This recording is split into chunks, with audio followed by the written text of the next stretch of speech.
شهرهای جدیدی که معمولا برای اولین بار میبینیمشون به 3 دسته تقسیم میشن. دسته اول شهرهایی هستن که خیلی تاثیر رود نمیذارن، حسی بهشون نداری و شاید اساسا فراموششون کنی، ازشون رد بشی.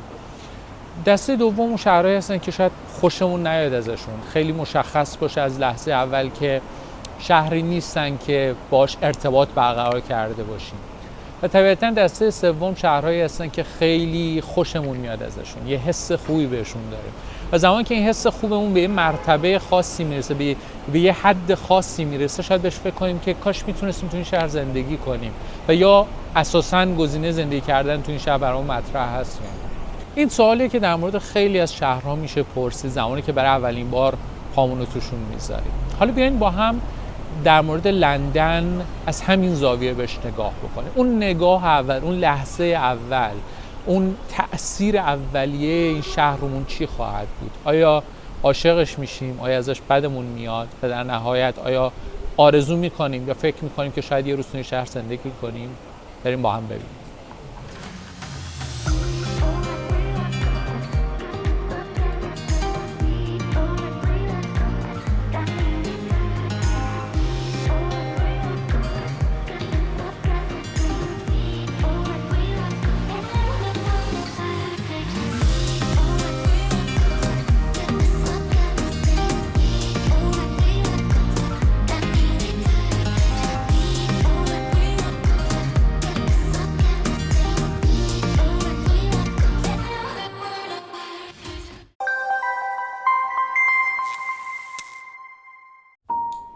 پیش از رسیدن به لندن فکر میکردم که احتمالاً با شهر مهزده داستانهای چارلز دیکنز مواجه میشم یا شهری که احتمالاً خاکستری شبیه لوکیشن تمام فیلم ها و سریال هایی که دیده بودم. اما اولین نگاه ما به لندن سبزتر از اون چیزی بود که انتظارش رو داشتیم.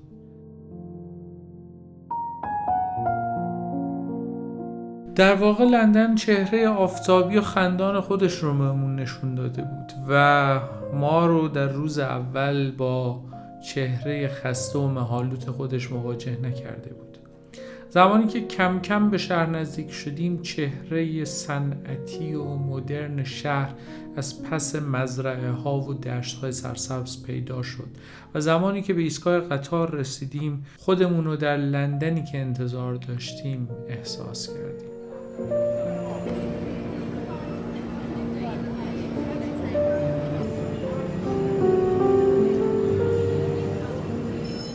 شلوغ، مدرن، با مردمانی که همگی با عجله به سمت مقصدی حرکت میکنن و اکثرشون یک هدفون بر روی گوش دارن تا شلوغی های شهر رو از خودشون دور کنن.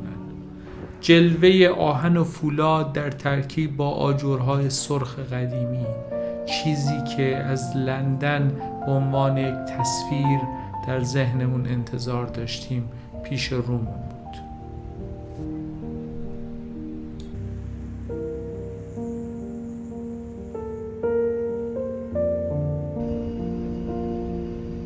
اما چقدر شهری که امروز به اسم لندن میشناسیم شبیه به لندن تاریخیه. در واقع نه ابتدای تاریخش، جایی که رومیان در قرن اول میلادی این شهر رو به اسم لاندینیوم بنا گذاشتن، بلکه لندنی که از دوره ویکتوریایی، از دوره انقلاب صنعتی میشناسیم تا به امروز. این لندن چقدر تغییر کرده، چقدر همچنان شبیه اون شهری هست که مردم دنیا ازش انتظار داره.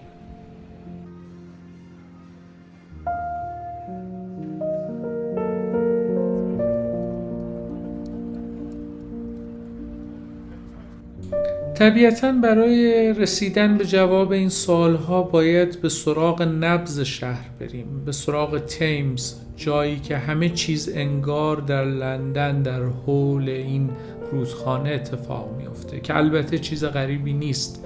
برای تمام شهرهایی که رودخانه داشتن، نبض شهر از دل این رودخانه میگذره، همون جوری که برای ما در اصفهان، در اهواز از دل کارون و زاینده رود میگذشت.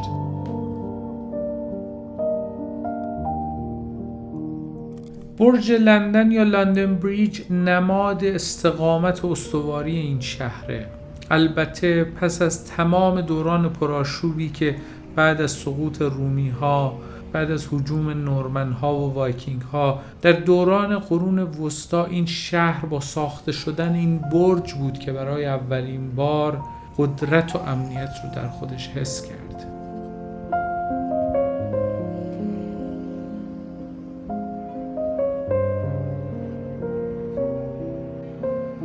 تیمز رو با پل‌هاش میشه شناخت، با توریست هایی که هر گوشه مشغول گرفتن عکس هستن و با لهجه ها و زبان های مختلف با هم دیگه بلند بلند صحبت میکنند. لندنی ها رو اینجا تنها از هدفون های روی گوششون، از قدم های سریعی که برمیدارن و از بی‌توجهیشون به حجم عظیم توریست های مشتاق میشه شناخت.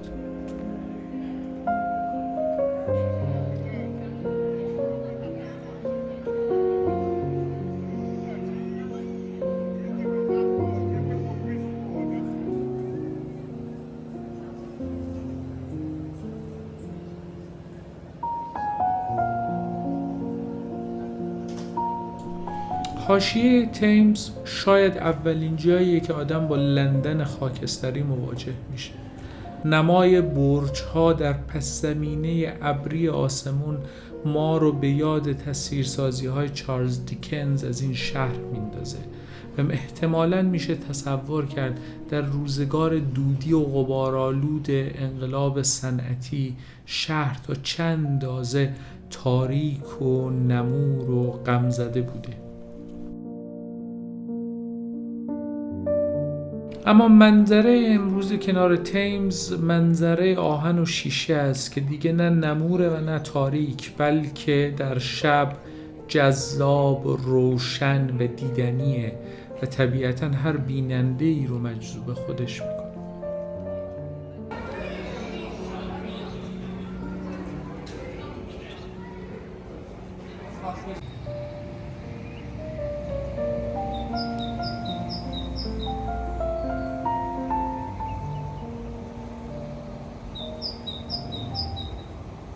روز دوم روزی بود که لندن چهره واقعی خودش رو به ما نشون داد و خنده آفتابی خودش رو در پشت ابرها پنهان کرد. در واقع نم باران و خیسی خیابونها ما رو بیشتر به شهری که میشناختیم و لندنی که انتظار داشتیم روبرو کرد. اما همه اینها چیزی از زیباییش کم نکرده بود. در واقع ما رو مشتاق‌تر کرد تا بیشتر به سمت کوچه پس کوچه های این شهر بزرگ حرکت کنیم و بیشتر ببینیم و بشناسیم. اما کم کم در زیر پوستمون ضربانی رو احساس می کردیم که انگار نجوای قلبمون برای دوست داشتن این شهره. به زبان دیگه انگار کم کم داشت از لندن خوشمون می اومد و داشت یک گوشه ای از دلمون رو مال خودش می کرد.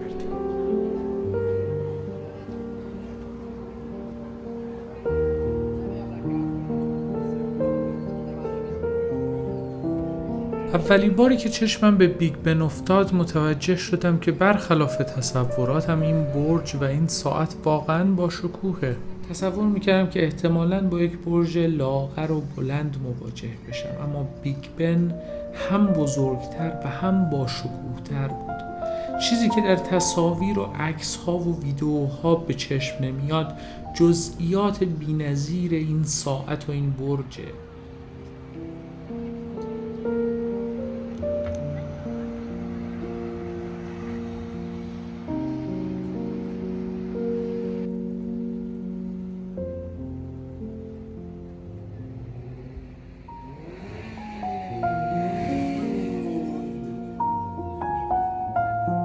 پل وستمینستر احتمالاً همه اون چیزیه که توریست ها از لندن انتظار دارند.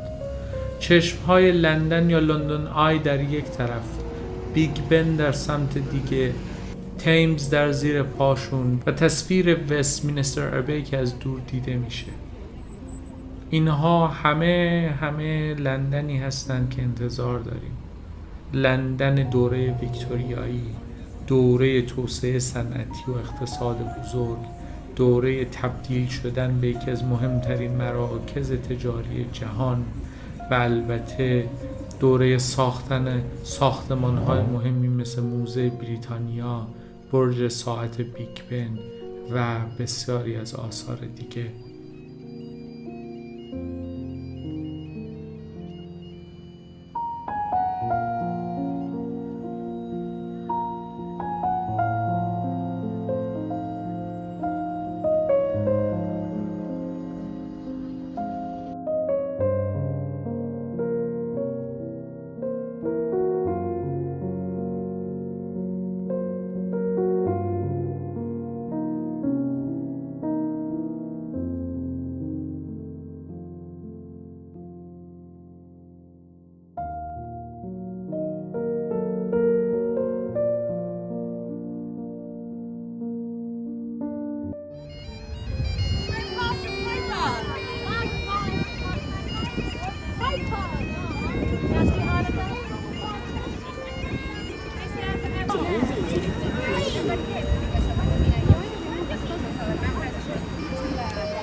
کاخ وستمینستر در کنار بیگ بن تصویر لندن رو برای بازدید کنندگانش کامل میکنه.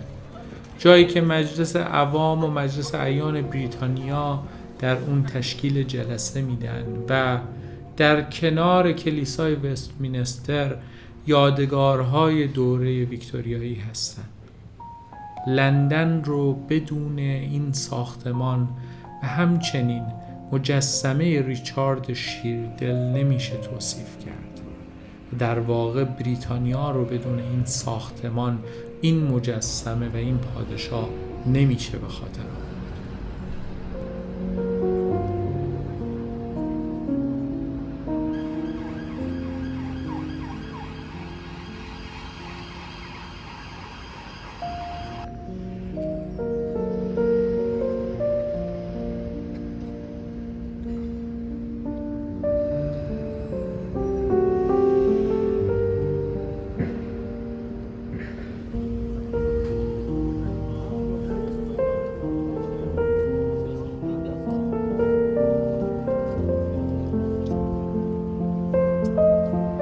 چهره ابزورد لندن برای من از این خیابون‌ها و کوچه پس کوچه ها شروع نشد، بلکه از درب کاخ باکینگهام پالاس شروع شد.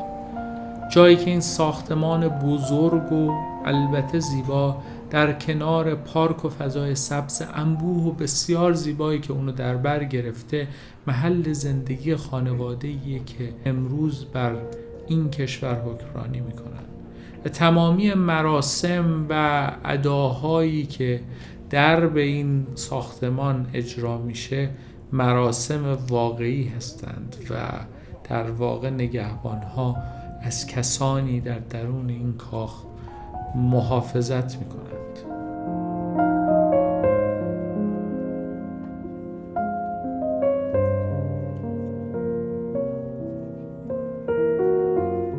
تصویر حضور شاه، ملکه و چیزهای شبیه به این تصویر امروزی نیست، اما باید بپذیریم که در واقع با هویت لندن آمیخته است و شاه داشتن و ملکه داشتن بخشی از تاریخ این شهر و همچنین بخشی از فرهنگ مردم این شهر.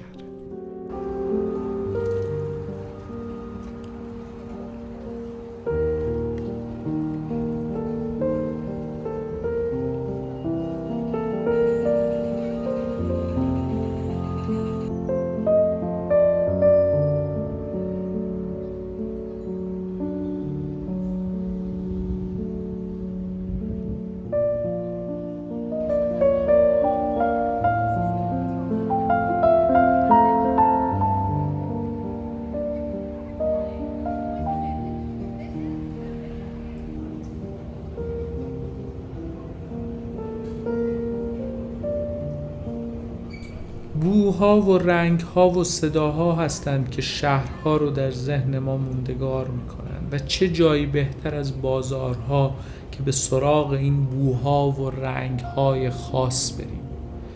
اگر پیش از این که به این بازار بیام کسی به من میگفت که این بازار احتمالاً تو رو یاد بازارهای رشت و لاهیجان و انزلی میندازه، احتمالاً گوینده رو با یه پوزخند بدرقه میکردم. اما حقیقتاً جایی که نور دکه هایی رو روشن میکنه، خوراکی هایی فروخته میشه، آدم هایی با شوق و ذوق در لابلای این بازارها قدم میذارن و پنیر و ماهی و میوه و سبزیجات میخرن، احتمالاً سخته که در چنین جایی به یاد بازارهای شمال نیفتم.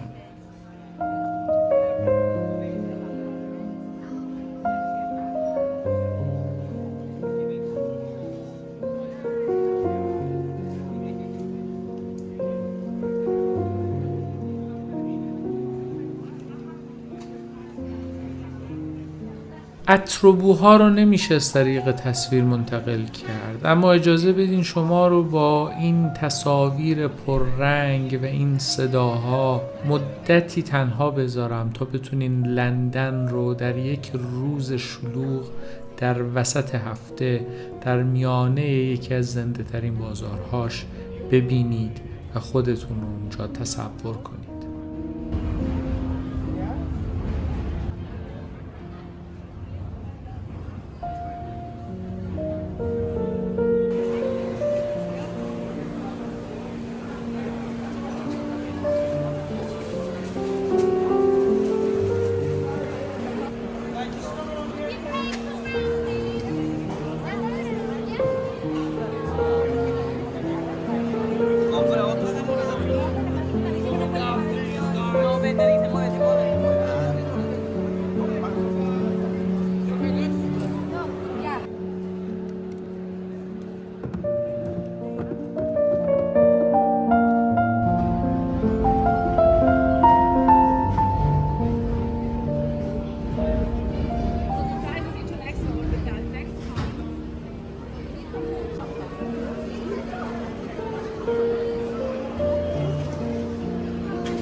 اگر تا اینجا با ما همراه بودین میخوام ازتون خواهش بکنم که حتما گلنز چنل رو سابسکرایب کنید و این ویدیو رو لایک کنید و نظراتتون رو برامون بنویسید. نظرات شما برای ادامه راهمون خیلی مهمه.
شب‌های لندن روشن و شلوغ بود.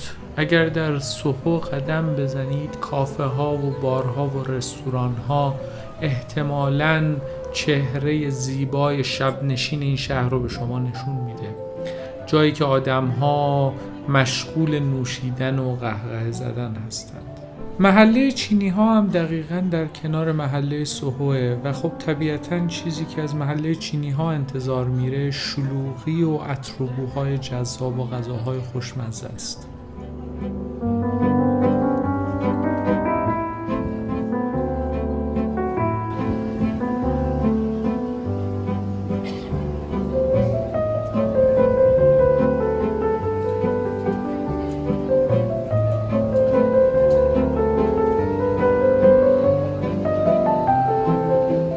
شما اگر لندن رو بهتر از من میشناسید احتمالاً زیر لب میگید که این شهر این تصاویر توریستی و زیبا نیستن، بلکه یک لایه خاکستری و پر استرس در زیر این پوسته زیبا قرار داره که آدم‌ها روزمره با اون درگیرن.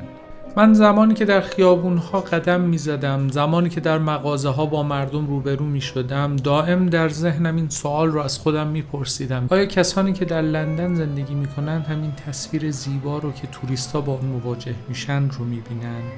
آیا همونقدر که این شهر در نگاه اول دلربا و جذابه، بعد از اینکه سالها در اون زندگی بکنی و با مشکلاتش آشنا بشی، همچنان همونقدر عزیز و زیبا باقی میمونه؟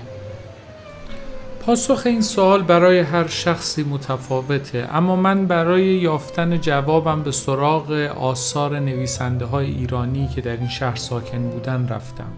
جملاتی رو از صادق هدایت، جلال آل احمد، سیمین دانشور، هوشنگ گلشیری، احمد شاملو، فروغ فرخزاد در مورد این شهر پیدا کردم که حقیقتاً همگیشون از دلبری و جلوه‌گری این شهر حکایت داشت. به سراغ نویسندگان انگلیسی زبان رفتم. در لابلای متن‌های نویسندگان از ساموئل جانسون، ویرجینیا وولف، چارلز دیکنز، جورج اورول به دنبال رد پایی از توصیف‌های حقیقی گشتم. اما ظاهراً ادبیات به دلیل آمیختگیش با تخیل جای مناسبی برای یافتن تصویر واقعی از این شهر نیست. اینجا اون جاییه که شما اگر شناخت بهتری از این شهر دارید برای ما و سایر مخاطبان بنویسید که چهره پنهان این شهر چیه و آیا به همین جذابی و دلربایی هست یا نه.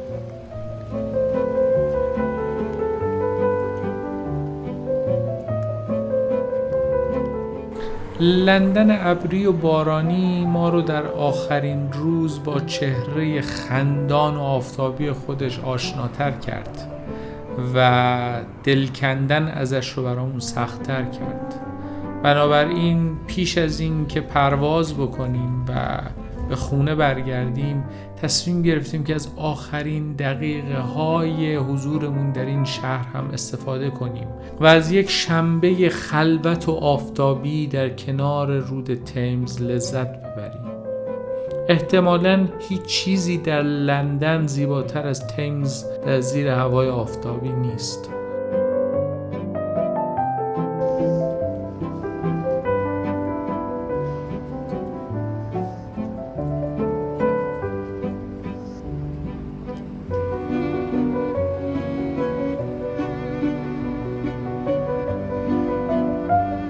اگر از لندن صحبت می‌کنیم باید از 4 سپتامبر 1666 هم صحبت بکنیم، از روز آتش سوزی بزرگ که 4 روز به طول انجامید و بخش اعظم لندن رو ویران کرد و این یادمان اون آتش سوزی و قربانیانشه. آتش سوزی که 13,000 خانه و 87 کلیسا رو با خودش نابود کرد و بعد از اون بود که لندن همچون ققنوسی از خاکستر این آتش بلند شد و به کمک معماران برجسته شبیه سر کریستوفرن دوباره شکل جدیدی از زیبایی رو به خودش دید.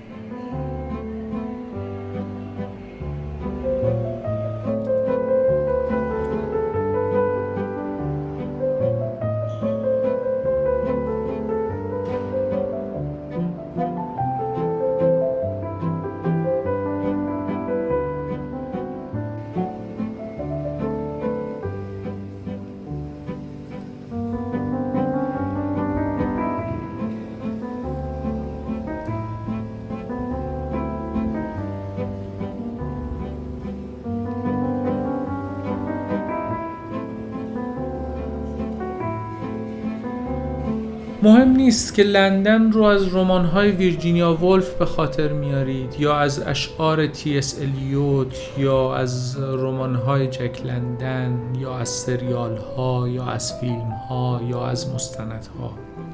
زمانی که پا به این شهر میذارین، اگر چهره آفتابی و خندونش رو ببینید سخته که فریفتش نشید. لندن مدرن و زیباست، خیابونهاش، لهجه مردمانش و رنگی بودن جامعهش آدم رو مشتاق میکنه که در خیابونهای این شهر نه به عنوان یک توریست بلکه به عنوان یک ساکن قدم بزنه.